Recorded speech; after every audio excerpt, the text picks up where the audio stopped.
大家好，我是超子，今天用莲藕给大家分享一种非常好吃的做法，鲜嫩 Q 弹，原汁原味，非常适合老人和孩子吃。做法用料也非常简单，话不多说，接下来我们开始操作。首先准备莲藕，用削皮刀去掉外皮。这个季节天气比较干燥，多吃一些莲藕有很好的降火作用。削掉外皮以后，清洗干净，把藕切成3小段，再切成薄片，改刀成细丝，再切成小丁。全部切好以后，用刀稍微剁一下。处理好以后，放入盘中备用。为了更加营养好吃，再准备半根可爱的胡萝卜，同样切成小粒。切好以后，跟藕放在一起。1小块生姜，用刀拍匀，剁成姜末。半根大葱切成葱花，葱花可以稍微多放一点。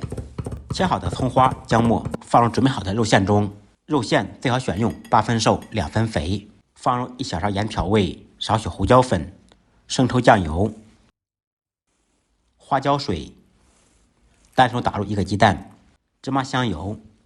用我干净的小手顺着一个方向搅拌，把肉馅搅至上劲。肉馅彻底搅上劲以后，吃着才会 Q 弹筋道。这个过程不低于2分钟。随后放入准备好的莲藕、胡萝卜。放入1小把干淀粉，玉米淀粉、土豆淀粉都可以。再次用我干净的小手捣鼓均匀，肉馅就调好了。接下来再准备半根胡萝卜，切成厚一点的薄片。切好的胡萝卜片摆入盘中，这样可以防止丸子粘底。调好的肉馅在虎口处把肉馅挤出，用手抖成圆形，放到胡萝卜上面。在制作的过程中，我们手上可以沾一点清水，这样丸子做出来更加光滑。丸子的大小根据个人喜好。全部做好以后，放入蒸锅中，上气以后开大火蒸15分钟。利用蒸丸子的时间，我们做一个料汁：2、3个小米辣切成小圈，不吃辣的同学可以不放。再来少许葱花，少许胡萝卜切成小丁。起锅，锅烧热，放入少许油。油热以后，放入准备好的小料，先把小料煸炒出香味。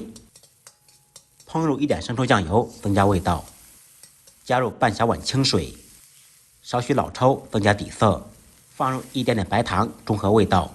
少许白胡椒粉。调料全部化开以后，勾入少许水淀粉打一个玻璃芡，芡汁稍微浓稠一点，这样才能挂到丸子上面。再放一点香油，增加亮度和香味。15分钟以后，莲藕丸子也就蒸熟了。掀开盖子，白白胖胖的，看着就很哇塞。这样做的丸子不仅筋道好吃，而且营养也不会流失。把丸子取出，倒掉里面多余的汤汁，